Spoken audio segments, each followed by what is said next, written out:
le prix mondial de la Fondation Del Duca, destiné à récompenser ou à mieux faire connaître un auteur français ou étranger dont l'œuvre constitue un message d'humanisme moderne. Le prix mondial 2014 de la Fondation Simone et Cino Del Duca, doté de 200 000 €, est attribué à l'écrivain Andrei Makin. Madame Hélène Carrère d'Ancos nous présente le lauréat. La vocation du prix mondial, fondé il y a près d'un demi-siècle par Simone Del Duca, est conformément à la volonté de cette généreuse donatrice de couronner une œuvre portant un message humaniste et qui, par ses qualités, aurait acquis une réputation mondiale. Les noms de Simon Leys, Mario Vargas Llosa, Milan Kundera, Jean Clair ou Patrick Modiano, distingués par le jury du prix au cours des dernières années, témoignent de notre fidélité aux intentions exprimées par Madame Del Duca. Cette année, c'est sur le nom d'André Makin que le jury du prix, composé de membres de 3 académies, Académie française qui en assure la présidence, Académie des sciences et Académie des sciences morales et politiques, s'est accordé dès le second tour de scrutin. Pour ses biographes, André Makin est avant tout un écrivain russe d'origine française qui a obtenu le prix Goncourt. Comment ne pas évoquer, à son propos, notre défunt confrère Henri Troyat. Et quel parcours aussi que celui d'André Makin. Il est né en Sibérie en 1957, ce qui est loin d'être insignifiant. La Sibérie est tout à la fois l'espace infini de la Russie et le lieu qui a rassemblé les damnés de la terre que le régime soviétique condamnait au goulag, symbole du terrible XXe siècle. 1957, c'est déjà le temps du post-soviétisme, de la déstalinisation qui a ébranlé l'URSS, mais qui hésite encore à s'installer durablement. Voilà le cadre spatial et temporel de l'enfance et de l'adolescence d'André Makin, dont on retrouve les échos dans son œuvre et dans sa personnalité. Très tôt, orphelin de parents vraisemblablement réprimés ou déportés, André Makin a partagé le destin des victimes de Staline. Mais sa grand-mère, d'origine française, personnage central du Testament français, à qui il doit la maîtrise de la langue française et son intelligence, lui permettront d'échapper au sort difficile qui se dessinait pour lui. Brillant élève, puis brillant étudiant, en philosophie et en français toujours, il soutient devant la prestigieuse université de Moscou une thèse de doctorat consacrée à la littérature française. Mais son destin, il le sait, il le veut, est en France. Profitant d'un séjour en France dans le cadre des échanges culturels que le général de Gaulle avait négociés dès 1966, il décida d'y rester. Sa vie sera d'abord celle d'un réfugié politique, sans moyen d'existence, très difficile, on le sait. Mais peu lui importe.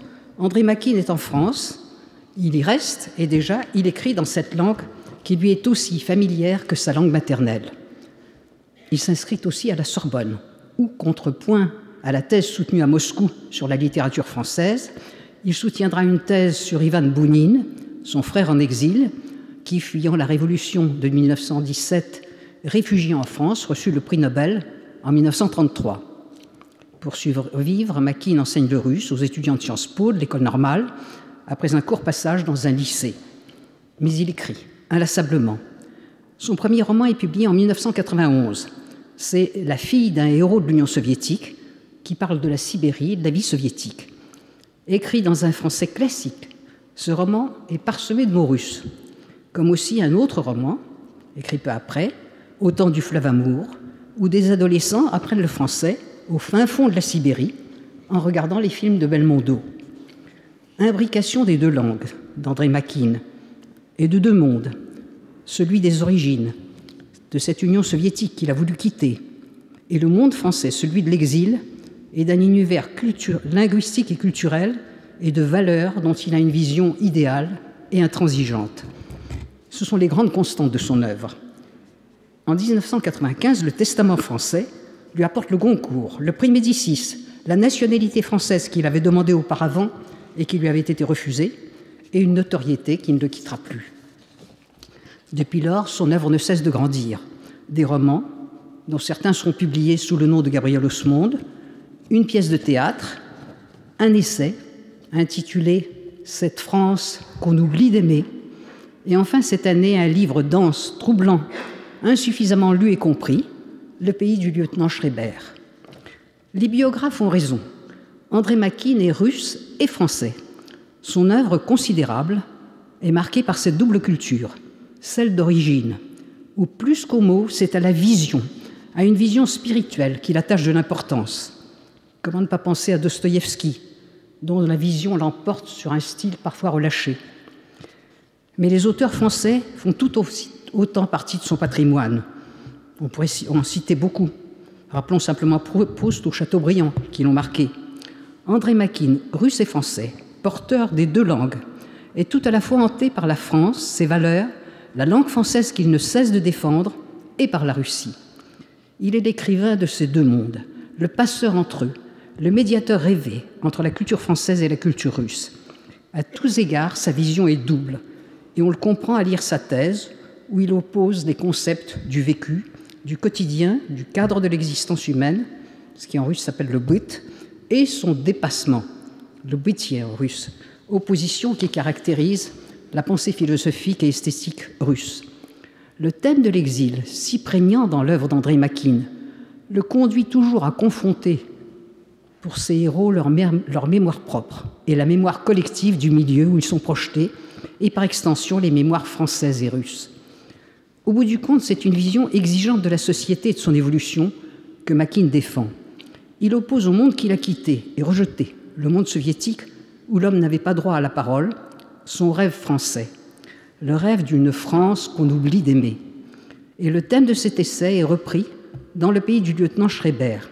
André Makine a souhaité, en faisant publier le témoignage d'un membre peu connu de la tribu servant Schreiber, rendre la parole à ceux qui ont aimé et servi la France, rendre vie à une France mythique dont il a rêvé enfant à travers les récits de sa grand-mère, à laquelle il croit et qui pourtant se dérobe désormais, dévorée par le quotidien et par les effets de la mondialisation.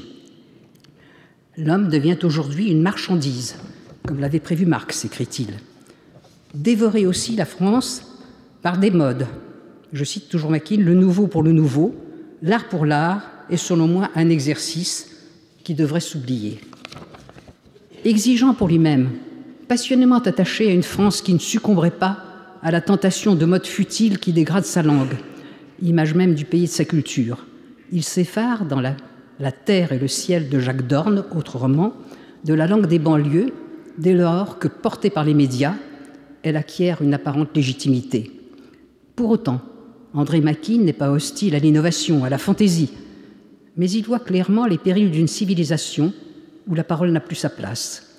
Sa pièce, Le Monde selon Gabriel, est une réflexion profonde, inquiétante sur le monde contemporain, où la communication entre les hommes est réduite au portable, où l'on ne parle plus, où la parole individuelle, celle du poète, de l'homme libre, n'existe presque plus, où les consciences sont manipulées et formatées par les nouvelles techniques de communication. L'œuvre d'André Makine, réflexion constante sur la civilisation et les périls qui la guettent, sur la France, une France transfigurée, idéale, et tout autant sur la Russie dont l'histoire et la culture lui sont des repères indispensables, tient une place originale et remarquable dans le paysage intellectuel français. Mais c'est aussi une œuvre de portée internationale, comme le prouvent les traductions en 40 langues de ses ouvrages. Le prix Del Duca salue la liberté d'esprit et le courage d'André Makine, car il faut du courage pour vouloir arracher à l'amnésie collective la langue, la culture et l'histoire de notre pays, comme le fait ce franco-russe si passionné et ferme dans ses convictions. Ce prix salue surtout une œuvre puissante, intransigeante, et qui pourtant résonne d'une tendresse telle que l'on ne peut s'empêcher d'évoquer par moments Tchekhov. D'ailleurs, on a dit de Makine qu'il était le Tchekhov français ou le Proust russe, au lecteur de décider. Ce serait un honneur pour moi de lui remettre aujourd'hui ce prix.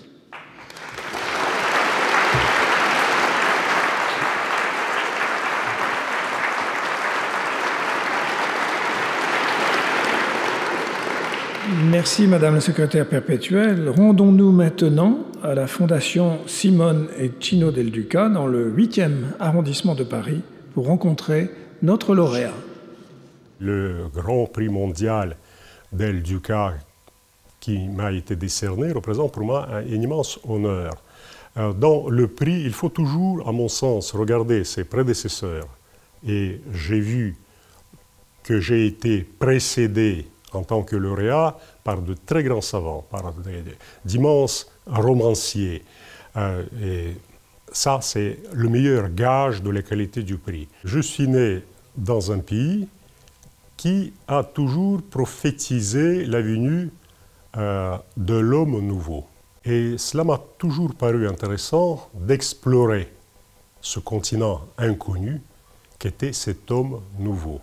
Mais pour un écrivain de ma génération, il ne s'agissait plus de refaire le procès du totalitarisme. Ce qui m'importait beaucoup plus, c'est de créer une langue, de trouver une écriture qui permettrait de rendre vivant cet homme écartelé entre ce messianisme de l'avenir radieux et l'écrasante réalité historique. Comment décrire cet homme? C'est cette question-là qui se posait. Cet homme qui n'était pas un héros, qui n'était pas un opposant, qui n'était pas un contestataire, un homme sans grade, un homme sans statut particulier, mais il vivait avec cette vibration intime de l'être.